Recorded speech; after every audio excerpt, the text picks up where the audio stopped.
How about sneaking a zucchini, maybe on someone's porch?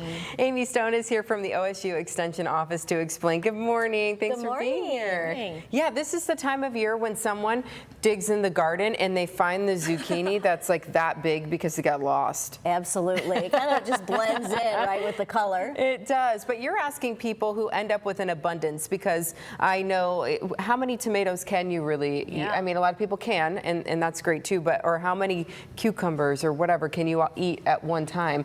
You're asking folks to donate their leftovers. Yeah, so it's a garden holiday. It's this Friday, August 8th, and it's Sneak a Zucchini on Your Neighbor's Front Porch Day. And so Extension has been promoting it for many years. We have recipes that you can attach to that zucchini. But last year we expanded it to include all vegetables, and we encourage people to sneak it on our porch at the office. I like that. So then we collect it, we'll weigh it, and then we distribute that to one of our local partners that has a distribution on Saturday.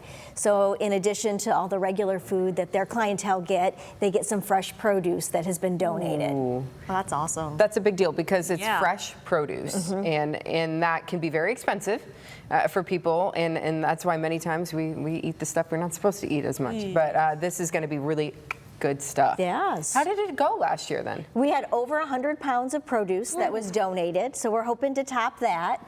We're going to be there from 7 in the morning until noon collecting the produce. That way we can hopefully catch people on their way to work. And you'll just want to use the Elmer Drive entrance of the Botanical Garden. Look for signs. It'll be the first parking lot on the right. We'll come out, unload your vehicle, whether it's one zucchini or a box full, or any kind of produce. That's right. Whatever you have.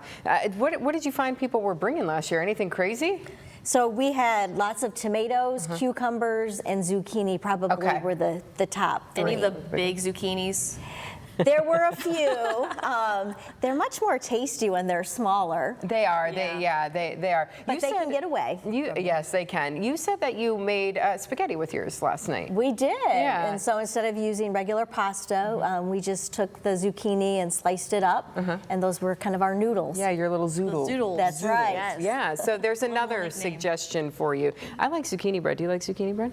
I think I've only ever had it once. Yeah. So it was good. Yeah, it's pretty good. So there's an option for you. You brought some bugs with you today too. What's up with that? So I think it's really important in your garden that you take time to walk around, probably just like you do outside in your garden. Yes. To look for insects, whether they're the good ones or the bad ones, because we need the pollinators and we need, good insects.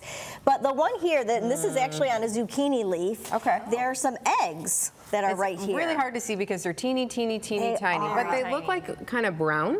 Yeah. And very small, kind of clustered together, and you can see they're actually all up in here. Oh my. So these are going to turn into squash bugs, which is an insect that feeds on our zucchini and can insert a toxin where they kind of wilt and die. So what we want to do is get rid of those eggs even before they hatch. And so that's something that we can do.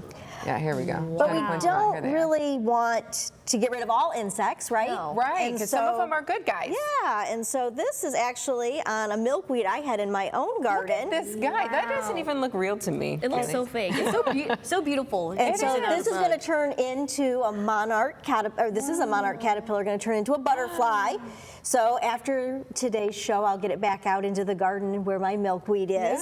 And then I was at Sylvania Area Family Services this morning, and in the parsley, these are swallowtails. Okay. And these are cool so if they're a little reaction, and I don't know if I'll be able to do it. Sleeping now. Yeah. And so that was cool. Yeah. So that's kind of their way to like keep the birds and other insects away. That's right. Those are their little antennas. Yeah, and so they were feeding on the parsley. So again, we'll get them outside and we'll have to share the parsley with them. But that's okay. It's a good one. It is. Yeah, and I have some video from the garden just that I took this morning, and everything is still looking pretty good out there. I was seeing some of our broccoli plants, which are pretty much done by now, but over on our Brussels sprouts too. You see the little holes in the leaves? And is that bad? Do we know? So it is likely one of the caterpillars. Oh, okay. And so typically they feed on the undersides of the leaves. So if you're looking above, you really don't see them. Okay. So that's when you're out scouting, look on the underside of the leaves and kind of all around. So that's not bad necessarily because we like the caterpillars. Right, and especially like with broccoli, they tend to eat the leaves. Okay. But they will also eat cabbage, and so we want to eat the cabbage leaves. So Right. sometimes you have to do a little picking. You have or to fight them a management. little bit to keep the cabbage. The other thing, have you been seeing the spotted lanternfly? A little, yeah. Yeah, and I know not. my husband's been going after him with one of those electric rackets. He's been fairly successful, but I do kind of feel like it's an uphill battle with these critters. It is, and the numbers are just on the increase, something amazing. And so there are traps. People are actually using shop vacs or handheld vacs Oh. to suck them up. And there's Ooh, my husband also would probably really like that too. Just the satisfaction. That's right. And there's also some chemicals that you can use. We also talk to people about managing their plants that they're feeding on. So like tree of heaven or wild grapevine that maybe we don't want in our landscapes anyhow. Okay. But if we reduce that host food, then we'll reduce those numbers. Okay. And so on our website, we Okay. have kind of monthly updates on spotted lanternfly and links to all sorts of bulletins and fact sheets about how to manage those best in your own landscape. And real quick, what about the lily beetle?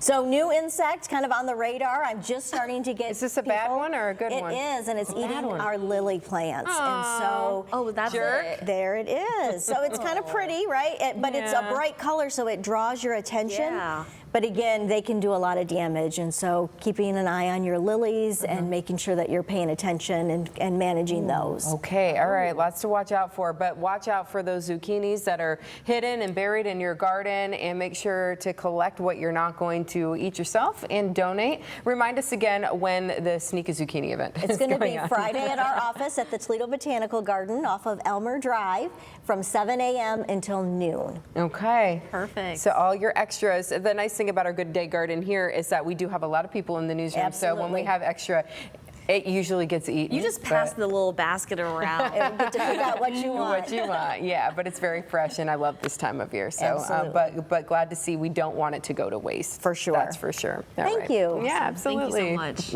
We'll be right back. Stay with us.